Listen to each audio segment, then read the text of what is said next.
зарурати оне ки инсон барои худаш парчам сохт, пеш аз ҳама он аст ки парчам як нишонаи фарқкунанда аст.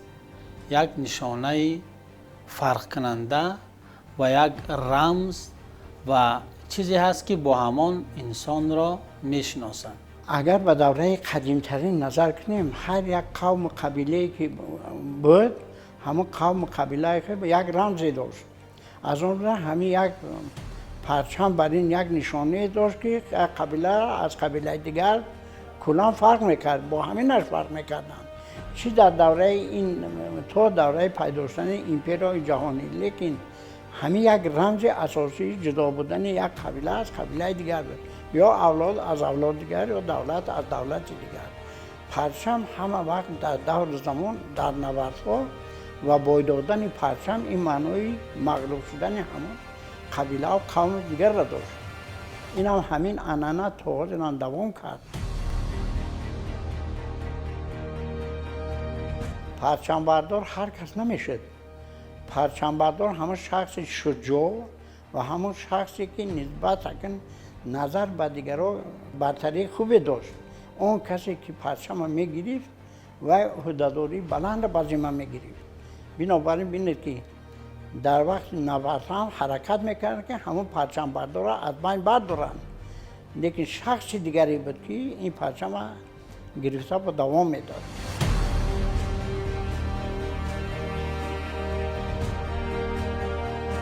پرچم از کلمه سعودی گرفته شده، معناش پرکم، یعنی زلف کوکو ذکر شده است. اما در فارسی میانه باشد، از دوره ساسانیان سر کرده این طرف کلمه دیراش استفاده برده میشد.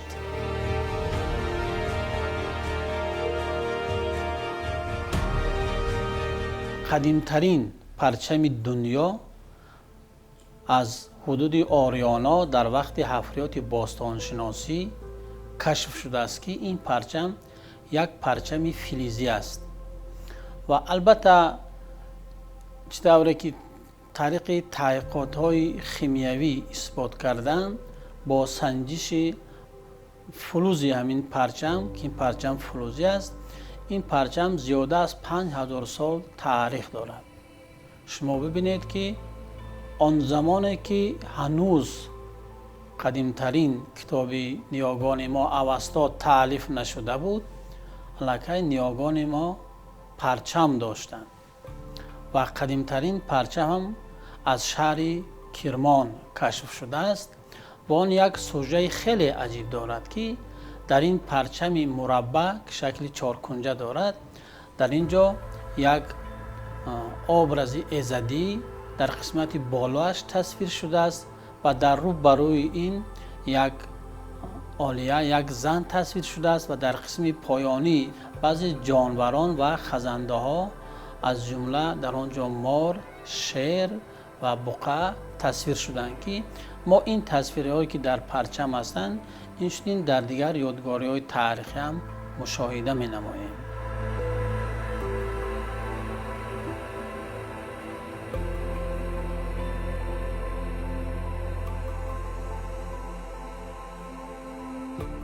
در شاهنامه هر یک پهلوانی که بسیار مشهور و آوازه‌دار است، از رستم داستان سر کرده تا سیاوش و سهراب و دیگران، همه اینها پرچم خود را داشتند.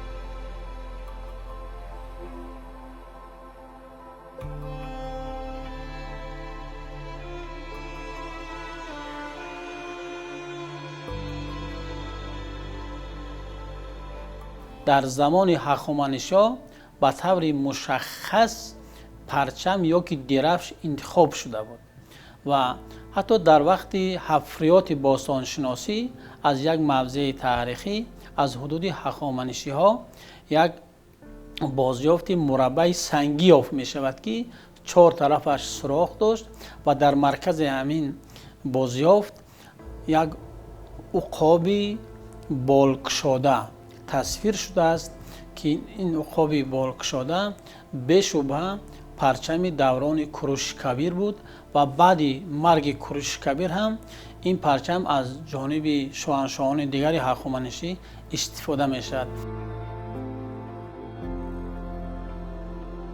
дар ҳамун нақши Помпей масалан дар ҷанги дорои се бо Искандари Мақтунӣ дар онҷо ҳам парчами ҳахоманишиҳо таҷассус ёфтааст ки дар як панӯ як деворногари бузург мавҷуд аст. баъдан масалан дар бораи парчами суғдиҳои бохтариҳо мо дар деворнигорҳои Панҷакин ва Балилиқтепа дида метавонем.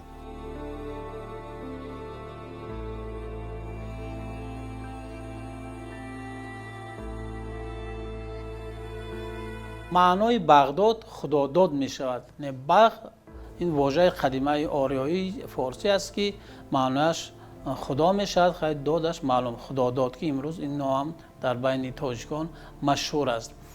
онҳо чӣ кор мекунанд? Аввалин коре ки ин ҳокими ориётабор ҳамчун сатрапи юнониё кард, ино сиккаҳое баровард ки дар ин сиккаҳо худашро бо ханҷараш тасвир кард ва як сарбози юнониро дар ҳоли ба қатл расонидан тасвир намуд.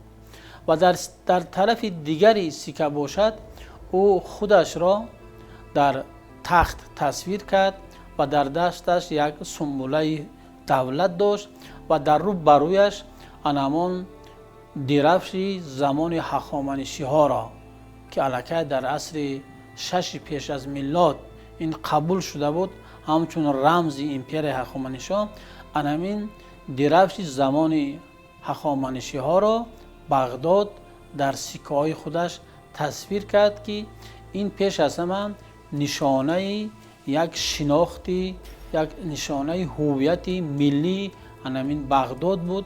пеш аз ҳама ин як исьён бар зидди истилогарони юнонӣ буд.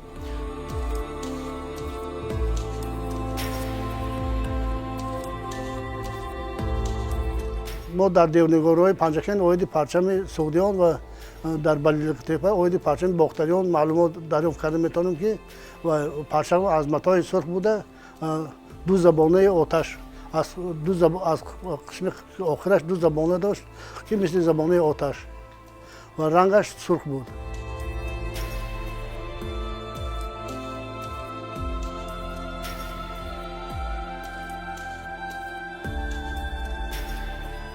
парчамдории Сосониён ки яке аз империяҳои бузурги замон буд, ҳаминро медонем ки онҳо парчами бисёр мушаххас доштанд ва шаклаш мурабба буд.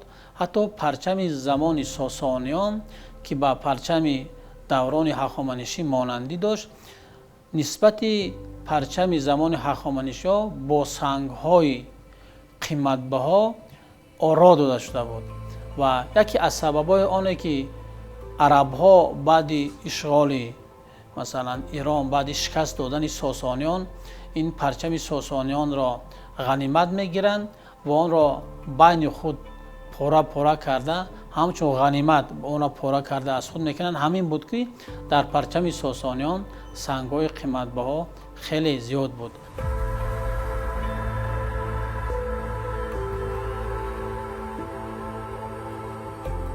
ҳатто бузургтарин давлатҳое ки онҳо давлатдории тоҷиконро дар асрҳои 8-9-10 дар асрҳои аслан 9-10 эҳё намуданд, тоириёну сафориён ва сомониён, дар бораи чӣ гуна будани парчами инҳо ягон иттилои аниқи илмӣ вуҷуд надорад.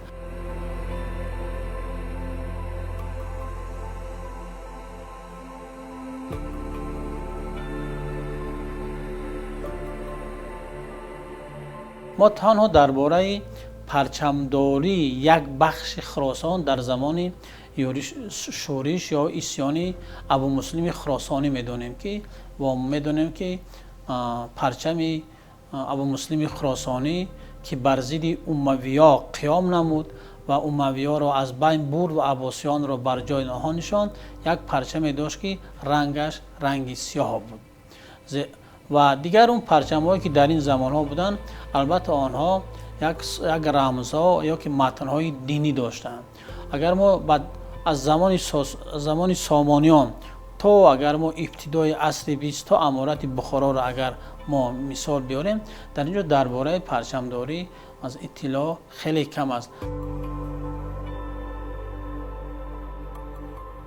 аввалин давлате ки давлати миллие ки ба таври расмӣ парчами давлати хешро дошт, ин ҷумҳурии Дания мебошад, ки дар ибтидои асри 13 аниқтараи соли 1219 парчами худро дошт ва то ин вақт ҳамчун аввалин давлате ки парчами расмӣ дорад, ба маъное ки имрӯз мо мефаҳмем. яъне парчам ҳамчун разми муаррификунандаи давлат дар миқёси ҷаҳон ҷумҳурии Дания ба ҳисоб меравад.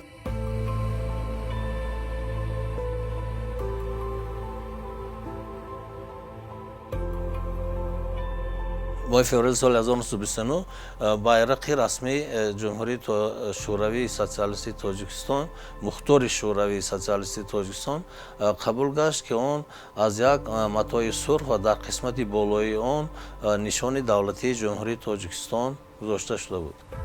ва моҳи феврали соли 1931 бошад, пас аз он ки мо ҳамчун ҷумҳурии шӯравӣ аллакай соли дуюм арзи вуҷуд дошт Тоҷикистон, бори дигар дар ҳамин парчами Тоҷикистон дигаргунӣ ворид шуд. ин ҳам бошад дигаргунӣ дар нишони давлатӣ, чунки дар байни нишони давлатии ҷумҳурии Тоҷикистон ситора пайдо шуд, ки дар дохили ситора осмони соф, офтоб, кӯҳҳои сарбафалак кашидаи Тоҷикистон ва дар атрофи он аввалин маротиба аз ду тараф мисли имрӯз хушаҳои пахта ва гандум ва навиштаҷоти ҷумҳурии шӯравии социалистии Тоҷикистон бо забонҳои ба хатти араби асоси тоҷики араби асос ва ба забони русӣ дар он дарҷ шуданд.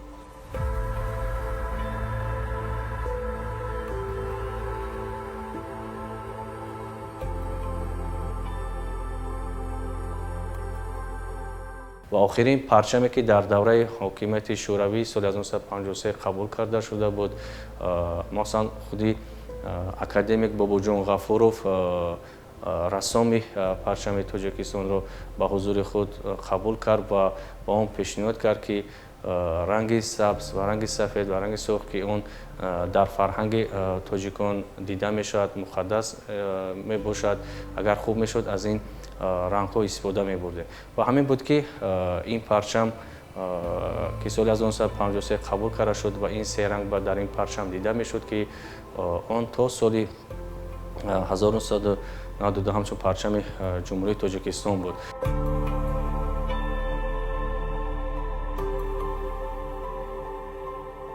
24 ноябри соли 1992 дар баробари дигар масъалаҳои муҳиме ки тақдири минбаъди халқи тоҷиро ҳал карданд, инчунин парчами ҷумҳурии соҳиби истиқлоли Тоҷикистон қабул гардид, ки он аз рангҳои сурх, сафед ва сабз иборат буда, қисмати мобайни қисмати сафедии он аз қисмати сурху сабз каме васеътар аст ва дар ҳамон байни қисмати сафедии парчам тоҷ ва 7 ситора акс ёфтанд, ки мо имрӯз ин парчамро ҳамчун парчами расмии ҷумҳурии Тоҷикистон, ҳамчун рамзи соҳиби истиқлоли кишвар эҳтиром мекунем ва арҷ мегузорем.